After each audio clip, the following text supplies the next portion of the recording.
এই কন্যা, তুমি নিজের উরুষের সন্তানটাকে, একটা মাসুম নিষ্পাপ প্রাণ মাসুম বাচ্চাটাকে গলা টিপি কেন হত্যা করলে?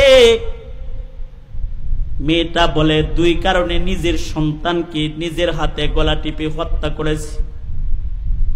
এক নাম্বার কারণ হলো, এই সন্তান জন্ম দেওয়ার পরে এই সন্তান নিয়ে আমি সমাজের মানুষের কাছে গেলে আমার ক্যারিয়ার নষ্ট হয়ে যাবে।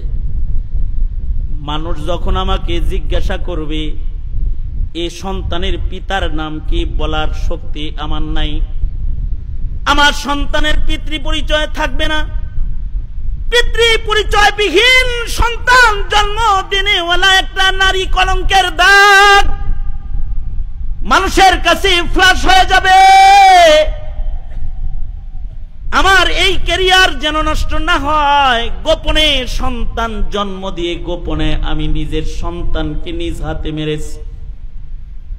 আর একটা কারণ হলো, জেনার দ্বারা জন্মগ্রহণকারী সন্তান ও যখন বড় হবে, সবাই যখন ওকে জিজ্ঞাসা করবে তোর বাবার নাম কি, আমার সন্তান নিজের পিতার নাম বলতে পারবে না।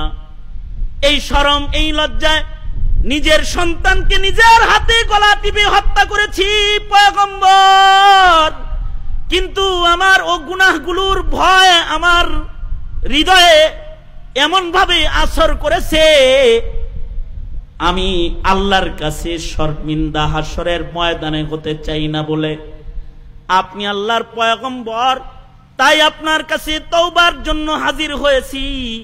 আপনি আমাকে একটু তওবা করে দেন, আল্লাহ তাআলা যেন আমার এই সব গুনাহগুলো মাফ করে দেয়। পয়গম্বরের কাছে গুনার বর্ণনা সাহসী মেজাজে মহিলাটা দিয়েছে। পয়গম্বর রাগ আর গুসা হয়ে সাথে সাথে মহিলাকে বলে, গুনাহ করেছো, সুস্পষ্ট সুস্পষ্ট বর্ণনা দাও। হৃদয়ে আবার হিম্মত কম না, আবার আইছো এখানে আমার কাছে। যাও যাও, আমার দরজা থেকে বের হয়ে যাও। পয়গম্বর গরম হইয়া মহিলাটাকে ধাতানি দিয়া বের করে দিয়েছে। মহিলাটা পয়গম্বরের গরম মেজাজ আর গরমি দেখে যখন দৌড়ে বের হয়ে যাচ্ছে, মহিলাটা এখনো পর্যন্ত খুব বেশি দূর যায় নাই। হযরত জিবরাইল আমিন আগমন করেছে। আল্লাহর পক্ষ থেকে এসে বলে, ওগো পয়গম্বর, আল্লাহর একটা বান্দি, আল্লাহর একটা দাসী বান্দি, তার গুনাহকে তওবার পানির দ্বারায়, সাবানের দ্বারায় ধুইবার জন্যে আপনি পয়গম্বরের কাছে আগমন করেছে, কেন তাড়ায় দিয়েছেন? রাগ আর গুসা হয়ে গুনাহগারকে কেন তাড়ায় দিলেন? ও তো আল্লাহর কাছে হাজির হয়েছে আপনার কাছে, আপনি আল্লাহর পয়গম্বর, তাই আপনার কাছে আল্লাহর ভয়ে হাজির হয়েছে। আপনার কাছে এসে ওর মাওলা পাওয়ার জন্য তওবা করতে এসেছে। আল্লাহ তাআলা বলেছে আপনি তাকে ডাক দেন এবং তাকে খুশখবরি শোনান যে তার গুনাহের এই নিকৃষ্ট অবস্থান বুঝে শর্মিন্দা হয়ে তওবার জন্য আগায়। আসমানের মালিক মাওলা তার জীবনের গুনাহগুলোকে রাখে না। তওবাকারী বান্দার জিন্দেগীর গুনাহ আসমানের মালিক মাওলা মাফ করে দেয়।